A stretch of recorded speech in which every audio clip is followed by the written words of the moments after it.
Welcome to this explainer. Today, we're going to dive into the ultimate blueprint for transforming your college experience from, just a simple academic grind into a massive launchpad for lifelong success and self-actualization. Okay, let's kick things off with a pretty massive question. Are you just here for the grades, or are you truly ready to unlock your full potential? Look, college is full of chaotic transitions and heavy workloads, for sure, but it is also your absolute greatest opportunity for immense self-discovery. To get you there, here is our syllabus for self-mastery.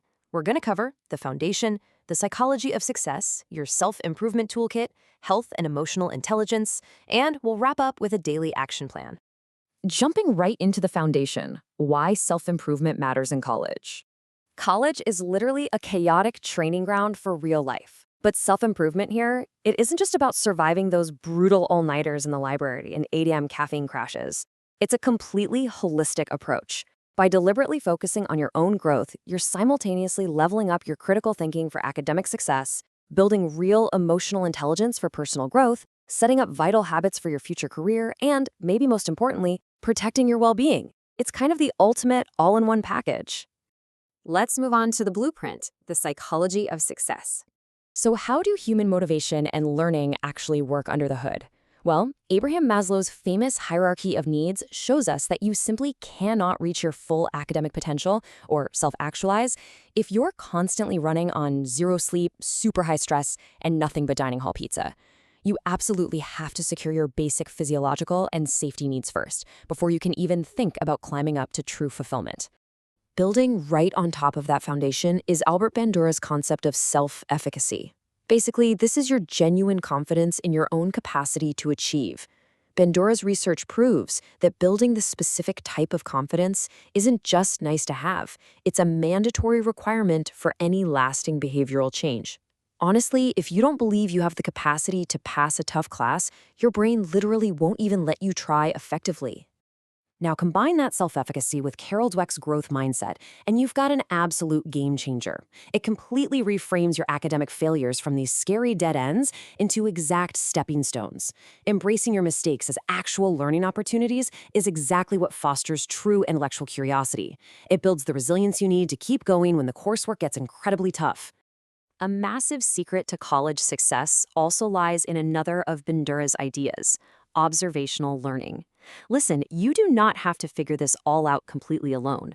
You can gain incredible knowledge simply by watching other people's actions and results. By observing successful role models, you can just adapt their winning strategies for yourself. So, how does this actually look in practice? Well, you join a study group to see exactly how top students review the material. You hit up campus advising. You connect with a mentor or a professor. Surrounding yourself with these people literally rewires your brain for success through observation and mutual support. It's contagious. All right, let's open up your self-improvement toolkit. Time for the actual tools. First up, anchor your academic life with SMART goals, making sure they are specific, measurable, achievable, relevant, and time-bound. This breaks those incredibly intimidating massive objectives down into bite-sized tasks. Then, when it's actually time to sit down and work, use evidence-based study hacks.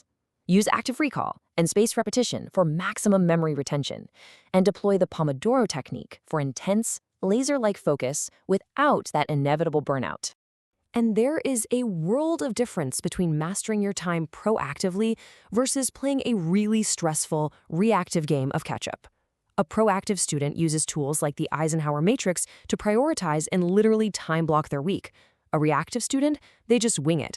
They fail to balance their social obligations, self-care, and academics, which leads straight to crippling anxiety. Don't be that student. Next up, let's look at the ecosystem, your health and emotional intelligence. Look, your academic toolkit is entirely useless if your mind and body are breaking down under the pressure. Take Daniel Goleman's model of emotional intelligence, for example. Developing self-regulation to manage your stress and empathy to navigate your interpersonal relationships is just as critical for making smart decisions as your GPA. If you can't manage your emotional triggers during finals week, your performance is going to tank no matter how much you studied. You have to treat your physical health, sleep, and mindfulness as absolutely non-negotiable daily habits. Your brain isn't just a phone you can plug into a wall to recharge, right? Regular exercise releases essential endorphins. Meditation and deep breathing actively reduce anxiety. These aren't just nice to haves. They are the fundamental biological requirements to keep your brain firing at a high collegiate level. Let's bring this all home with the daily action plan. Let's condense all this theory into immediate action. Remember our core premise today. College is a holistic journey. Building a really solid foundation for a deeply fulfilling future requires immense dedication and a complete willingness to step out of your comfort zone. So how do you actually start? You take control immediately by simply setting clear intentions each morning. Before you check your phone, before you rush out the door to class, decide what your focus is for the day. Pair that focus by grounding yourself with gratitude. Actively appreciating the positive aspects of your life completely shifts your emotional baseline. It's a massive advantage. Next, keep your eyes firmly on the prize. Create a vision board to visualize your aspirations. Actually seeing your goals keeps your motivation burning when times get tough. And importantly, never be afraid to ask your professors and peers for feedback. Actively seeking out constructive criticism is exactly how you course correct and guarantee your continuous growth. So as we wrap up this explainer, I want to leave you with one final, very important thought. Looking back at this entire blueprint from Maslow's hierarchy to the Pomodoro technique all the way to daily gratitude, what is the very first step you are going to take today to reach your ultimate potential? The path to self-actualization is right in front of you. It's time to take that first step.